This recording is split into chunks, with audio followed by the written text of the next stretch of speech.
Cristo, le sirvo de corazón, le sirvo porque bien me ha hecho, porque mucho me ama y por mí murió.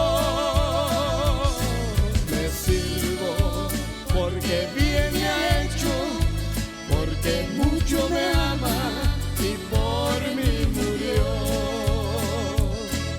La vida en Cristo es hermosa, sirviendo sin ninguna presión. A mí nadie me obliga a servirle, le sirvo con gozo, con fe y con valor. A mí nadie me obliga a servirle, le sirvo con gozo, con fe y con valor.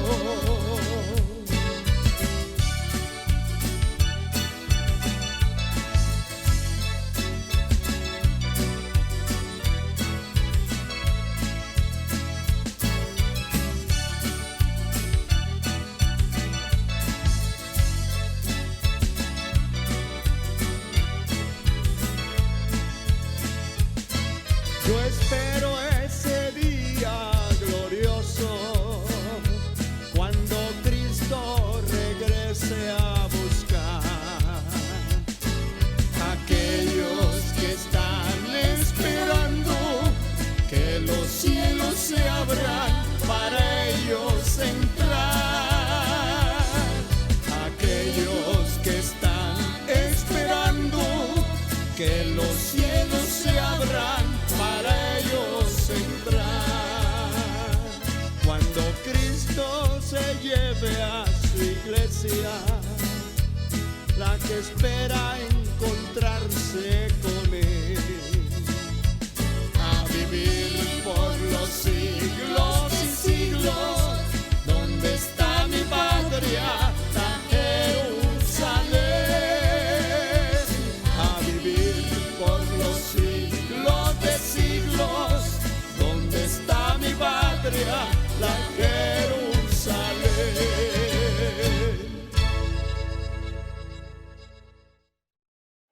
Quiero invitarlos a tomar la palabra de nuestro gran Señor en nuestras manos, en la epístola del apóstol Pablo a los Efesios, el capítulo 1.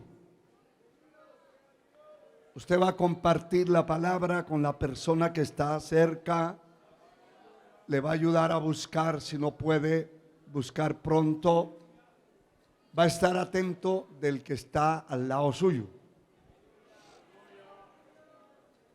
Aleluya. Y si es un amigo, con mayor razón.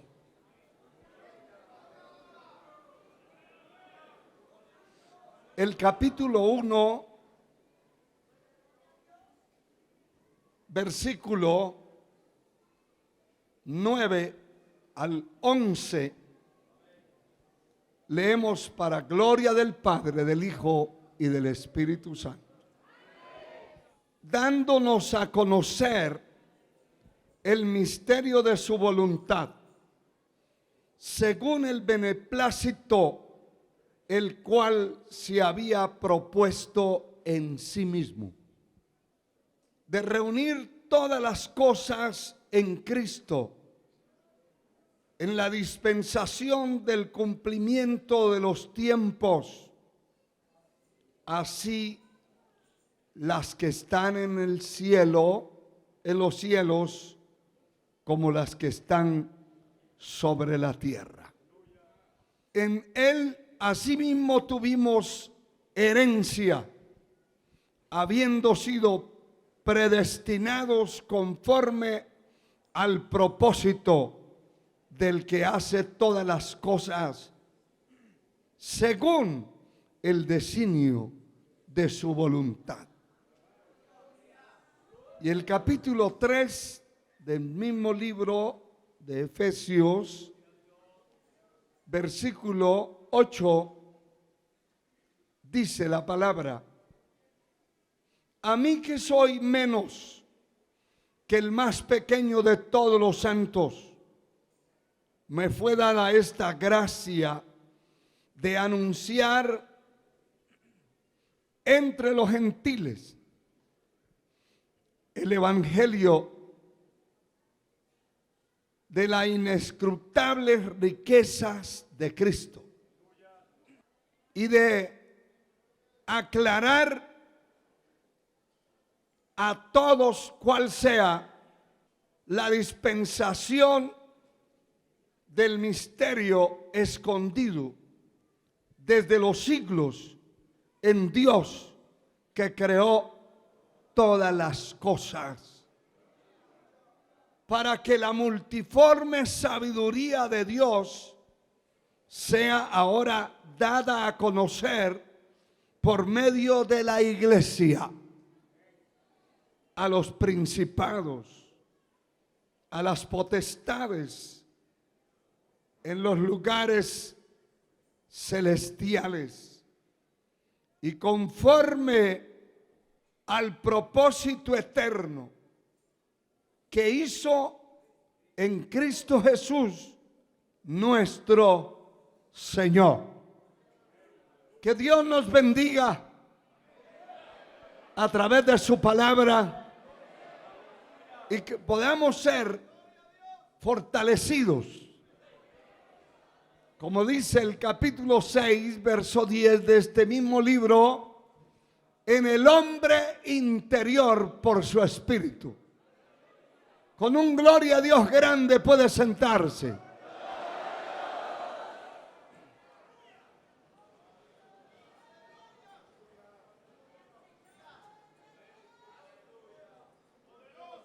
Quiero hablarles en esta ocasión acerca del propósito eterno de Dios con el hombre.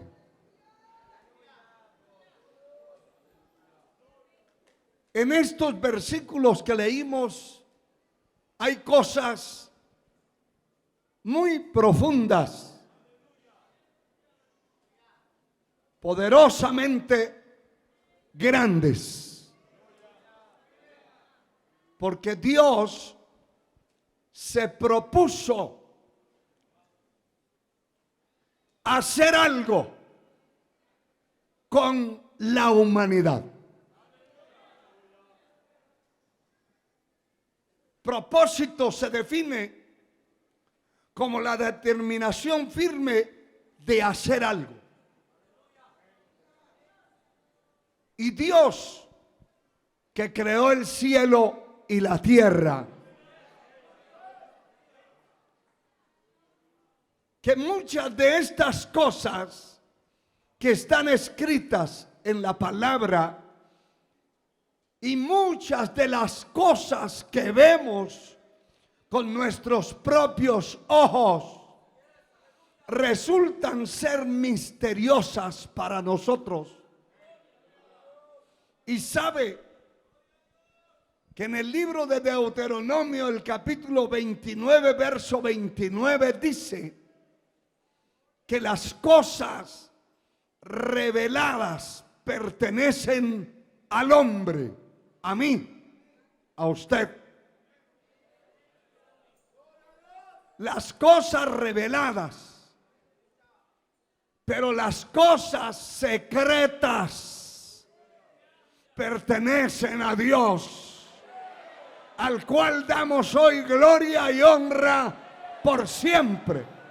A su nombre.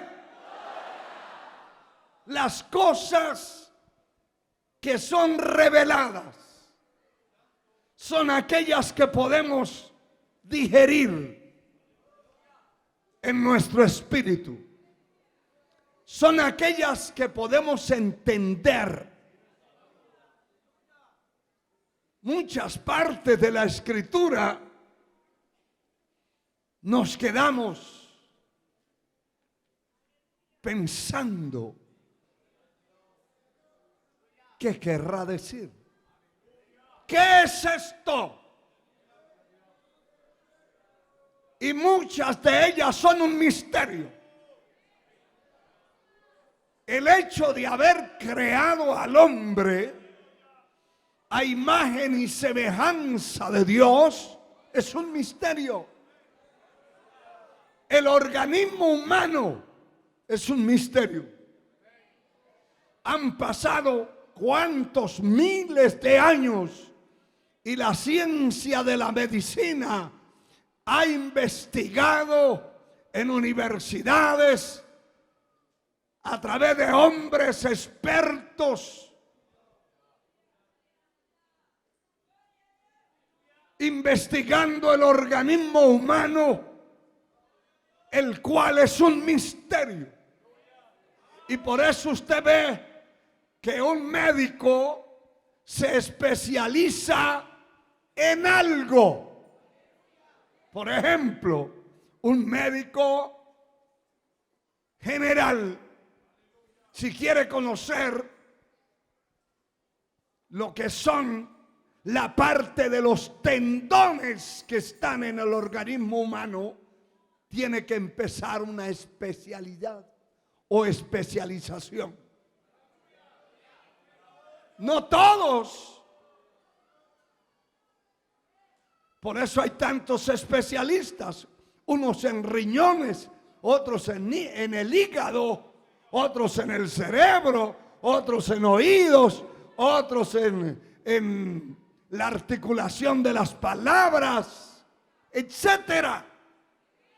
Porque es algo misterioso y complejo.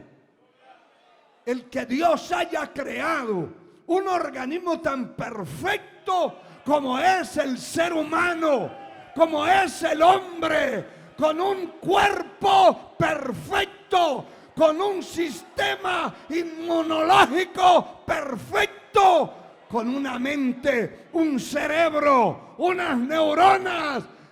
Y aparte de eso, no somos simplemente seres vivientes, somos alma viviente. En otras palabras, somos almas que tienen vida. Yo no sé cuántos de ustedes sienten la vida. Somos espíritu.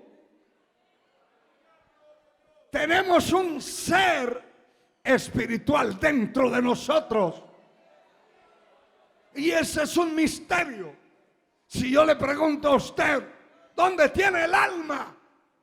Patricio, se queda igual. Porque él no sabe si en los tobillos, en las rodillas, en el estómago, en los riñones. ¿Dónde? ¿Es un misterio? Claro que es un misterio. Pero tenemos, claro que tenemos. Por eso es que nunca, a diferencia de otros seres vivientes como las bestias, los caballos, las vacas, etcétera, nunca hemos visto un caballo con las patas de adelante adorando, porque no tiene alma, no tiene un espíritu que lo conecte.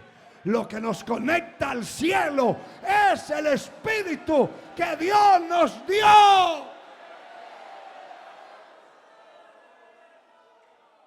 Por eso adoramos. Por eso el Dios Altísimo dice: tales adoradores el Padre busca que le adoren. Tales.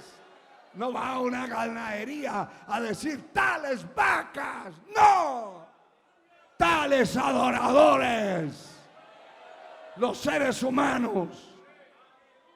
El Padre busca que le adoren y que le adoren en espíritu y en verdad, no a medias, en verdad. Levanta tu mano y alaba.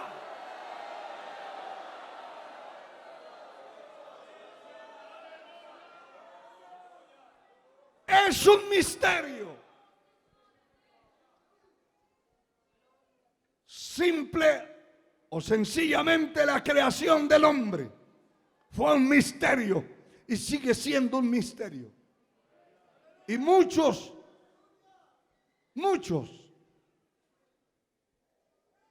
de la teoría de la evolución se confundieron y muchos fueron al infierno eterno creyendo que el abuelo de ellos venía del mono.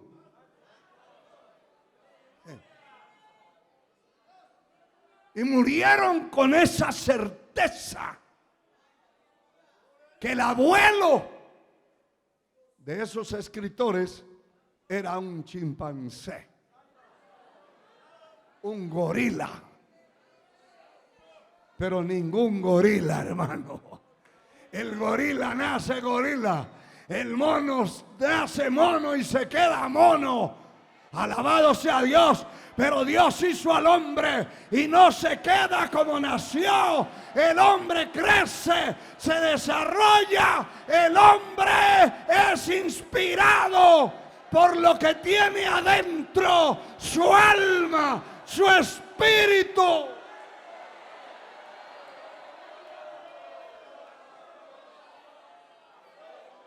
Aleluya, al nombre de Dios sea la gloria.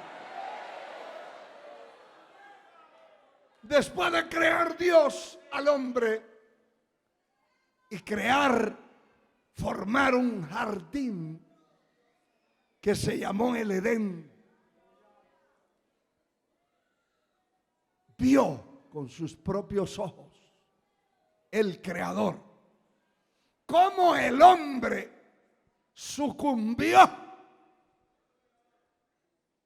Y esta mañana oíamos que se mencionaba el autor de la caída del hombre utilizando al animal más astuto que había dentro de la creación.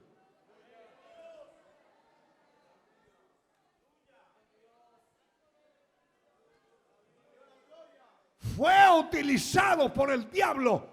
Le utilizó la inteligencia, el instinto de esa bestia para atacar al hombre y destruirlo. Porque lo destruyó. Los destruyó. La palabra dice que el pecado entró al mundo por un hombre.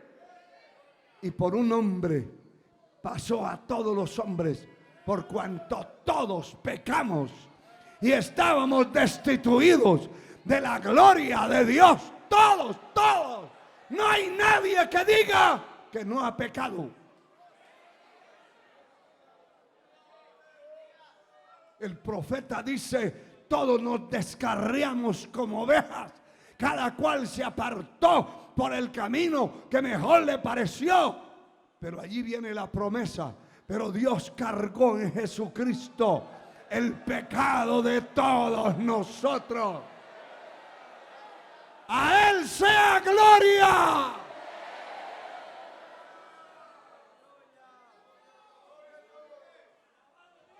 El propósito divino y eterno con el hombre fue crearlo. El hombre cayó, el hombre falló, y ahora Dios nunca se queda sin recursos.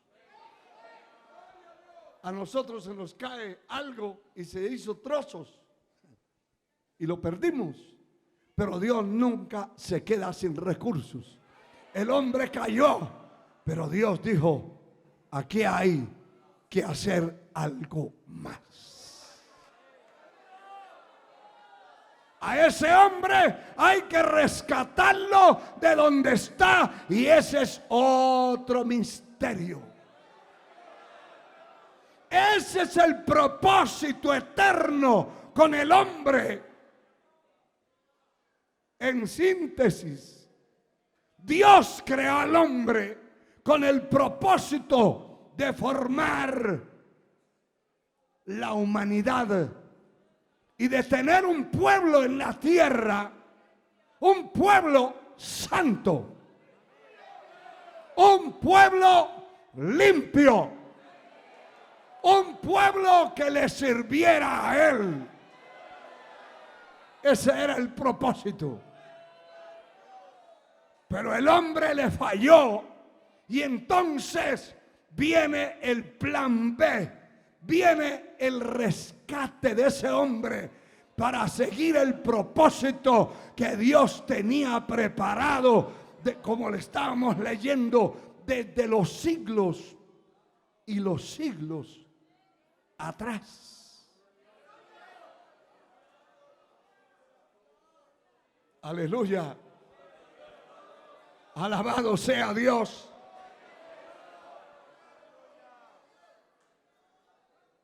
Para que la multiforme sabiduría de Dios sea ahora dada a conocer por medio de la iglesia.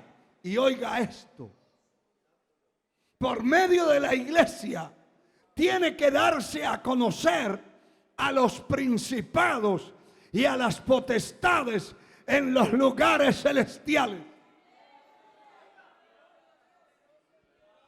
El propósito eterno de Dios es levantar un pueblo, y ha estado bregando y luchando para tener un pueblo desde el comienzo de la creación. Y por eso es que usted ve que desde allí, de la familia de Adán, el primer hombre, y de Eva, la primer mujer de la tierra, se desprende dos líneas. La línea del pecado, la línea de los que le sirven al diablo desde ese tiempo, y la línea de los que le servimos a Dios desde ese tiempo.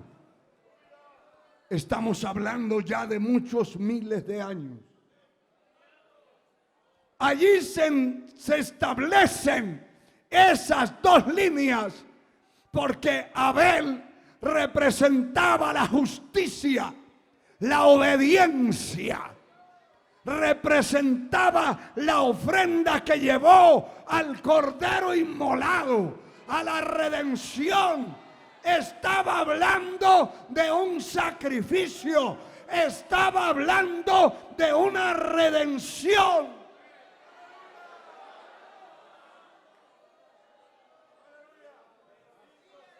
¿Sabe que en el libro de Génesis, el capítulo 3, dice la palabra en el verso 15 lo siguiente: y pondré enemistad entre ti y la mujer, entre tu simiente y la simiente suya.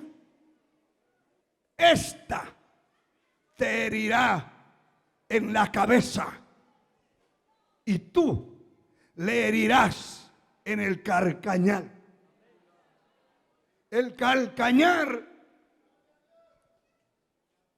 es la parte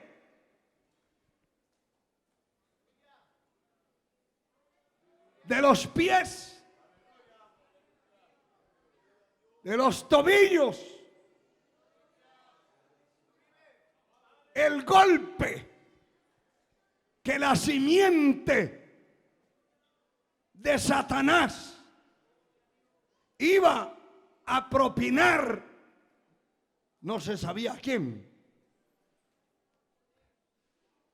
pero Abel vislumbró por revelación divina, dio un vislumbre de lo que sería la redención. Eso estaba oculto. La humanidad empezaba a desarrollarse en la tierra, pero él trajo un cordero que representaba al Salvador del mundo, al Redentor. Fue al rebaño y escogió un cordero de la edad esperada,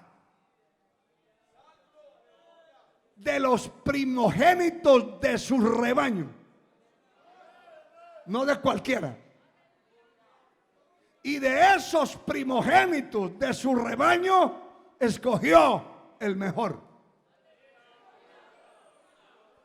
¿Por qué el mejor? Porque no tenía fallas, tacha. No tenía ninguna falla en su cuerpo. Todo su organismo, su cuerpo estaba sano. Esa es una revelación misteriosa, porque él no tuvo instituto bíblico, ni tuvo maestros, ni tuvo pastores, pero la revelación divina siempre ha estado.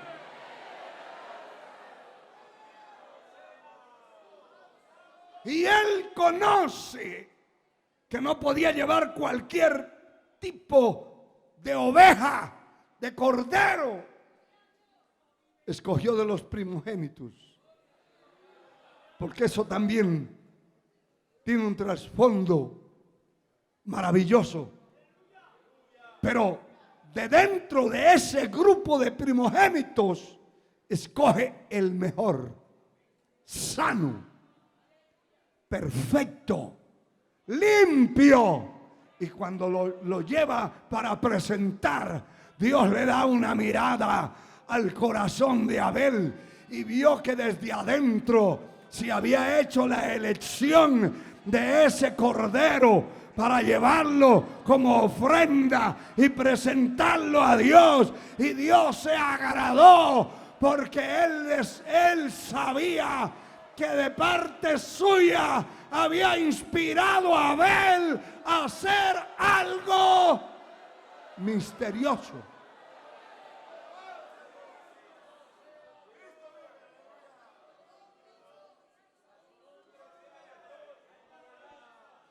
Miles de años después, allí en las riberas del Jordán,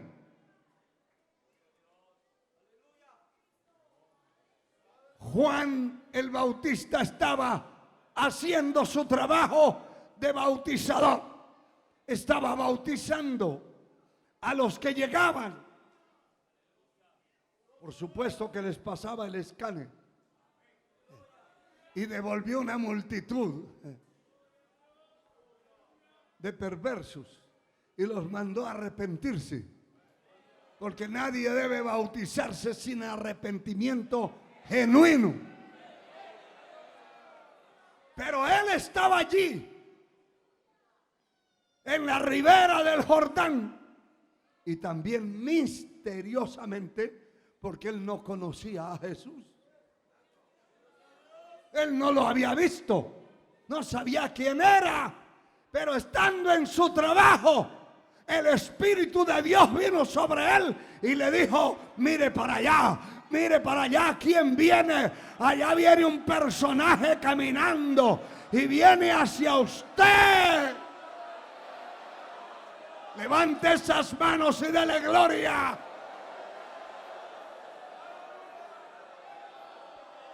Y este hombre se queda viendo y dice a los que estaban allí: he aquí el Cordero de Dios que quita el pecado del mundo.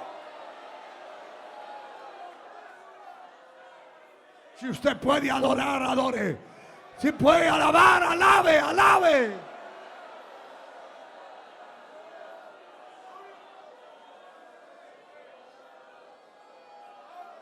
Y ese personaje se acercó y le dijo a Juan: vengo para que me bautice. Era un misterio. Y Juan se espantó, porque ya tenía la revelación. Ya Dios le había revelado: ese personaje no es cualquiera.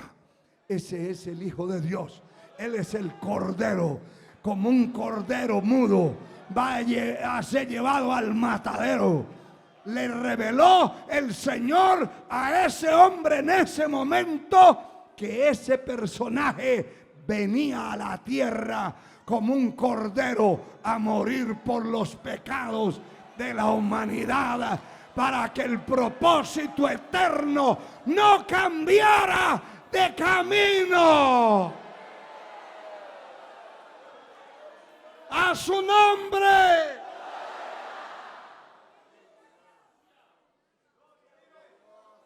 Y cuando le dice a Juan que lo bautice, él rehusó. Yo debo ir a ti a que me bautice y tú vienes a mí. No tengo ese privilegio. No me siento capaz. No me siento digno de bautizarlo, porque él ya sabía quién era. Bendito sea Dios.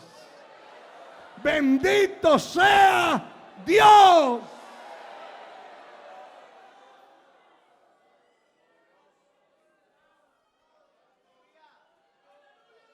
Fue bautizado. Y dice la Biblia que cuando lo levantaba de allí, del agua, se abrieron los cielos. Otro misterio, hermano. Se abrieron los cielos y una voz desde el cielo que decía: este es mi Hijo amado. En él tengo complacencia. Y dice la Biblia que allí sobrevoló, que la gente veía al Espíritu Santo en forma corporal como una paloma. Una paloma dio vueltas allí y la gente relaciona eso. Y no es que el Espíritu Santo sea una paloma, porque hay gente que pone una tremenda paloma en el altar, pero de Espíritu Santo no sabe nada. Una gran paloma, y puede tener un palomar allí y hasta vivos, pero no sentir nada, porque eso fue una experiencia que la gente vio, no para establecer una doctrina. Alabado sea Dios. Aleluya. Pero qué tremendo, porque ese misterio del propósito divino para salvar al hombre. Y aquí la palabra que estamos leyendo en Génesis 3, verso 15, el Señor le dijo a Satanás: mire esto, hermano, mire esto. Aleluya. Y pondré enemistad entre ti y la mujer. Está hablando de Satanás y la simiente de la mujer. Por eso nunca la palabra dice que no habrá comunión, la luz con las tinieblas. No habrá comunión, Dios y Belial o el diablo. No hay comunión. Son dos líneas completamente aparte. Y por eso se establecieron esas dos líneas para la salvación del hombre. Se estableció la senda ancha y la senda angosta. Por aquí van los pecadores, los rebeldes, todos los desobedientes, todo el que quiere vivir como le da la gana. Hay una senda ancha y por ahí camina. Pero todo el que quiere vivir para Dios tiene que buscar la puerta, porque no es una puerta ancha, es una puerta reducida, angosta. Y tiene que entrar por esa puerta angosta. Y cuando pasa la puerta, se encuentra con un camino estrecho. Y dice la palabra, porque muchos procurarán entrar y no podrán. El camino de la vida es un camino estrecho, angosto, difícil, pero es el propósito de Dios.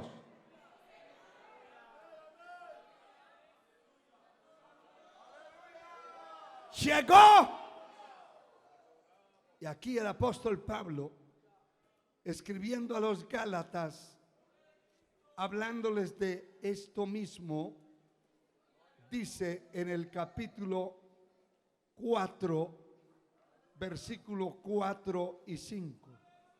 Y dice, pero cuando vino el cumplimiento del tiempo, Dios envió a su Hijo, nacido de mujer y nacido bajo la ley, para que redimiese a los que estaban bajo la ley, a fin de que recibiéramos la adopción de hijos. Miles de años atrás, el Señor le dice a Satanás, usted va a herirle en el calcañal. Pero la simiente de la mujer, que era el Cordero de Dios, el Hijo de Dios, que vino a la tierra, te herirá en la cabeza. Y por eso es que la Biblia dice que Cristo en la cruz del Calvario despojó a los principados y a las potestades y los exhibió públicamente, triunfando sobre ellos en la cruz. Levante esas manos y dele gloria.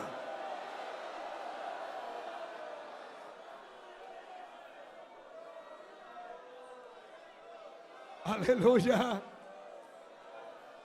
Aleluya. Bendito sea Dios.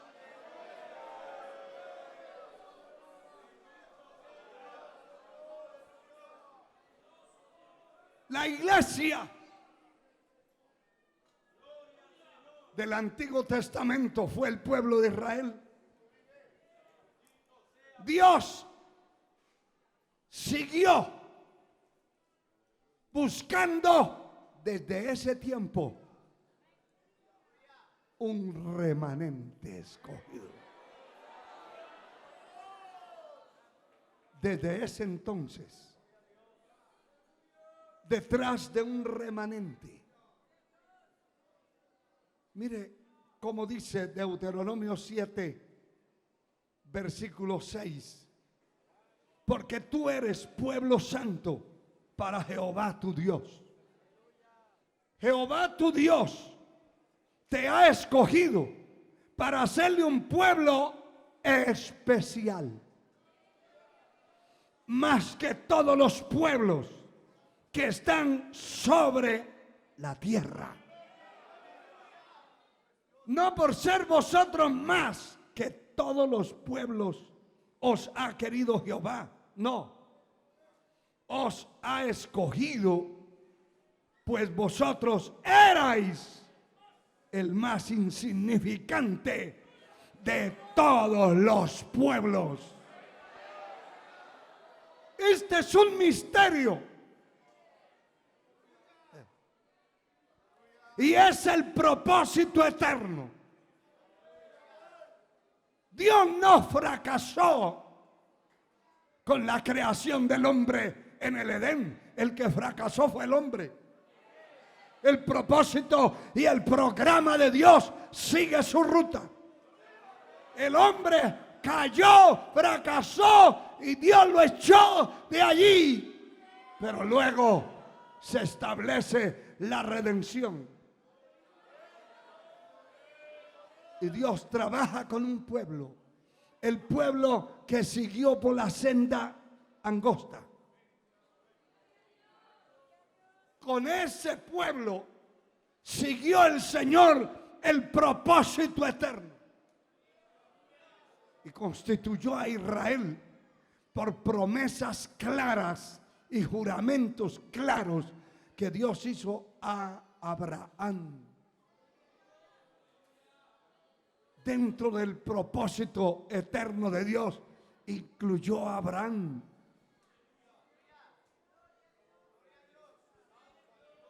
Y ahí sigue esa línea, ese pueblo, no cualquier pueblo. Aquí dice que ese pueblo, para hacerle un pueblo especial más que todos los pueblos que están sobre la tierra. Ese pueblo de Dios, desde el Antiguo Testamento, desde miles de años atrás, ha sido el pueblo especial, ha sido el pueblo agradable a Dios. Él no ha fracasado. Y cuando vino el cumplimiento del tiempo y Cristo vino a la tierra a nacer, a crecer y ejercer un ministerio de sacerdote, de maestro, de profeta, en él estaba la plenitud de Dios. Todos los dones del Espíritu habidos y por haber estaban sobre él. Todo el poder y el respaldo de Dios estaban sobre él.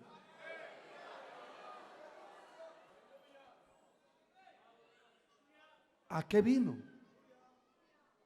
A buscar un pueblo. Cuando Cristo moría allí en la cruz del Calvario, su sangre había sido vertida de su cuerpo en su totalidad. Cuando el soldado romano mete la lanza en su costado, empuja la lanza, lo que salió de su cuerpo fue agua y sangre. Agua teñida con sangre.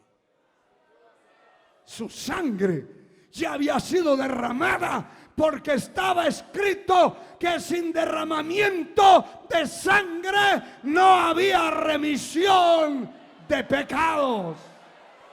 Usted está aquí por la sangre del Cordero de Dios. Levante esas manos y dale gloria.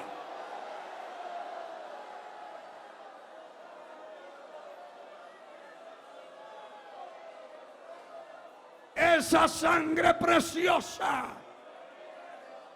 salió del cuerpo de mi Señor para preparar, comprar. Ahora ya no era preparar simplemente, ahora era comprar un pueblo.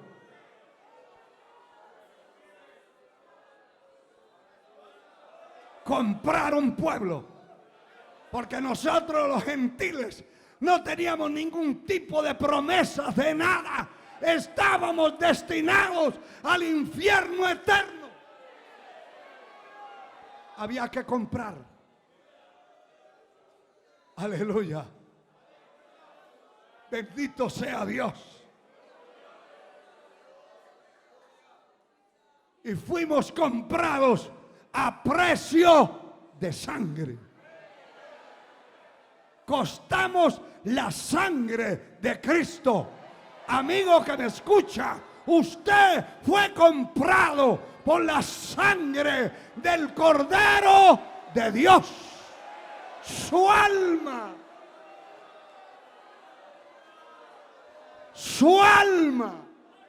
fue comprada en la cruz del Calvario.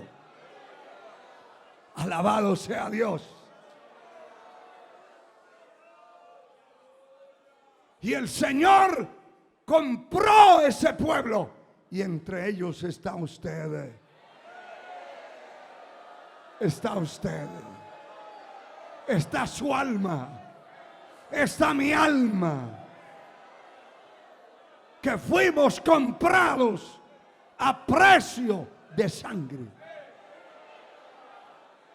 Es un pueblo diferente. Es un pueblo diferente. El propósito de Dios con ese pueblo y con muchos hombres en la tierra ha sido palpable, visible, visiblemente visto. Dios se ha trazado planes misteriosos con hombres y mujeres en esta tierra. Entre ellos estamos nosotros. Planes misteriosos que no los podemos entender. Pero Cristo viene a llevar una iglesia sin mancha, sin arruga, sin contaminación, una iglesia santa.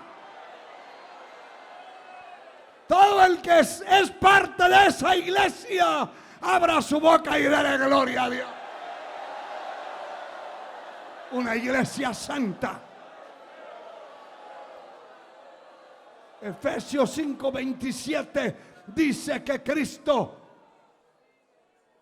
se llevará de la tierra una iglesia sin mancha, sin arruga, sin contaminación, una iglesia santa, de verdad santa. Santa por dentro y santo por fuera. Aleluya. Bendito sea Dios.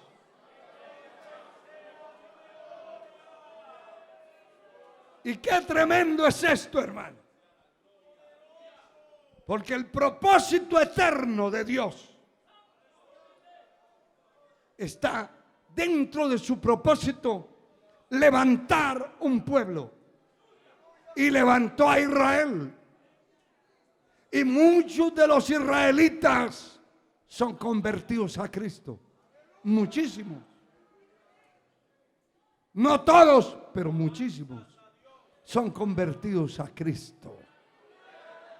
Y son parte de la iglesia que un día, en cualquier momento, se irá al cielo. Sí. Alabado sea el Señor. Aleluya. Pero cuando hablamos del propósito eterno, tenemos que ver que Dios tiene propósitos claros y eternos con una persona, con un hombre o una mujer, que se ponga en sus manos. Dios tiene propósitos marcados con él. Y aunque nosotros querramos hacer obreros, fabricarlos, no somos capaces. Y por eso muchos egresados de universidades de teología, egresados de grandes institutos bíblicos con reconocimiento internacional, están sentados en las bancas.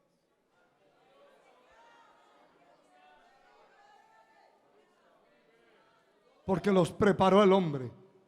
Y uno, en el afán de preparar a otro, se queda viendo a alguien y porque ya brinca y pega unos cuantos gritos, uno dice, este tiene un llamado de Dios. Pero ¿sabe dónde se va a conocer eso? Cuando está en el campo de batalla. Ahí en el campo de batalla, usted se da cuenta que Dios lo llamó o que usted se metió a la fuerza.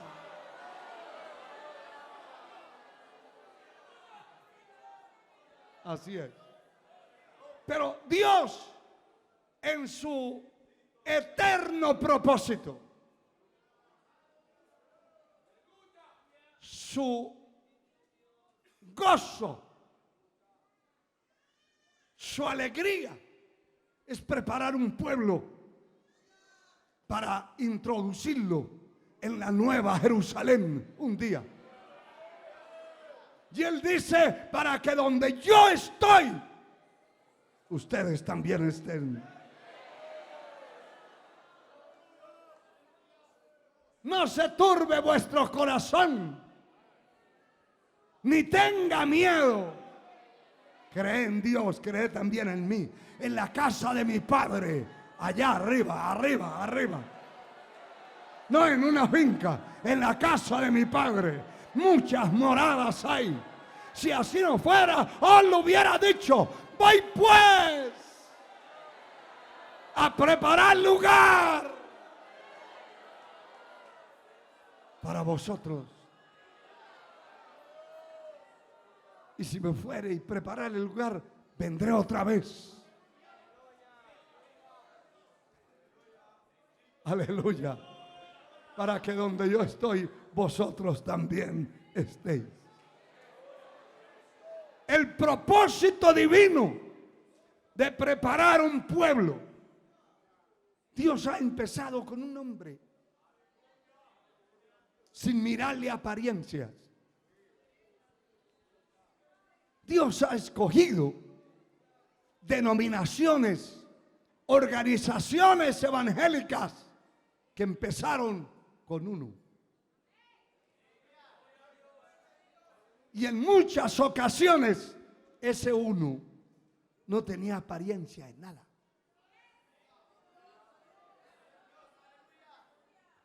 En muchísimas ocasiones esa persona que el Señor escogió no sabía ni leer. Esa persona que el Señor escogió, por ser un ciego físicamente, no veía nada, pero Dios lo escogió.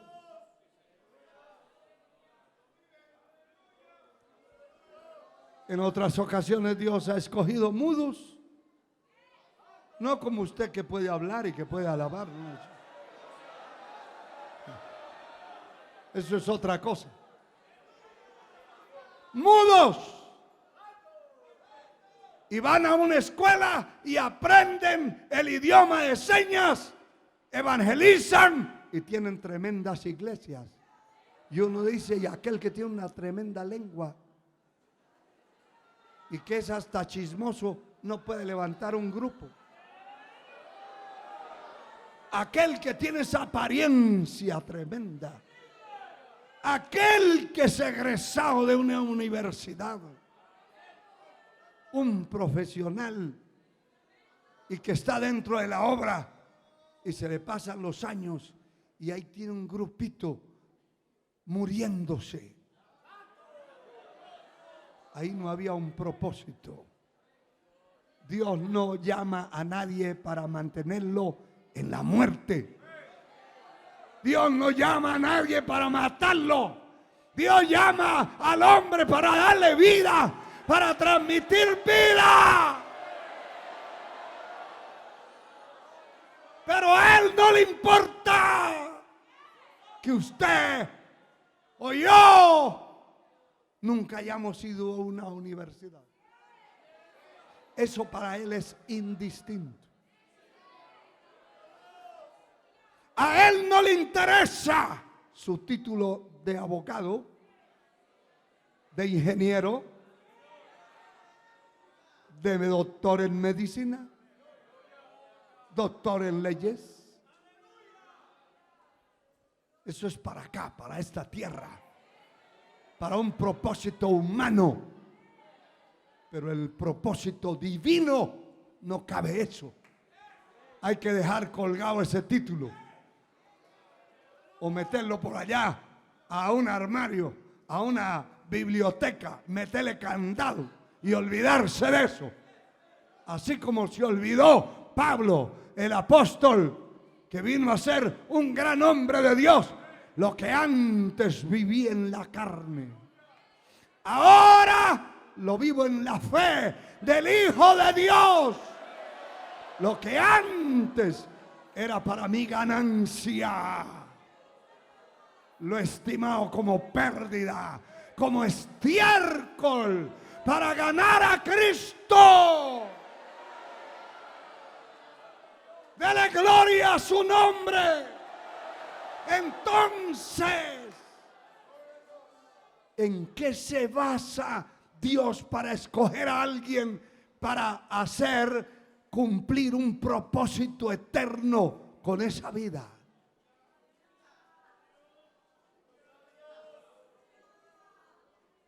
El Señor no se va a las universidades, y gloria a Dios por los profesionales en todas las áreas. Gloria a Dios por ellos. Y especialmente gloria a Dios por los profesionales que sirven a Dios. Pero no es por eso que Dios se va a fijar en usted. Lo que quiero decirle es que no es por el título que usted tiene, que usted ostenta, que Dios se va a inclinar y va a decir: es que este sí sabe hablar. No, Dios va a escoger al torpe de lengua. Dios va a escoger a un torpe, como escogió a Moisés.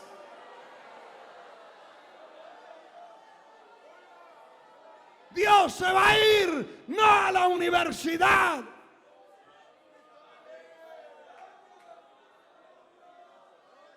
a buscar a alguien.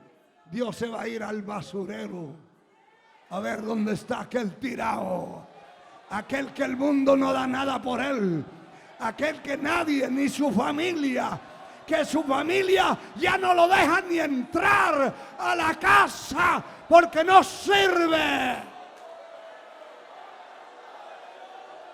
porque está lleno de demonios, de vicios, de droga, de alcohol, de crímenes, de basura.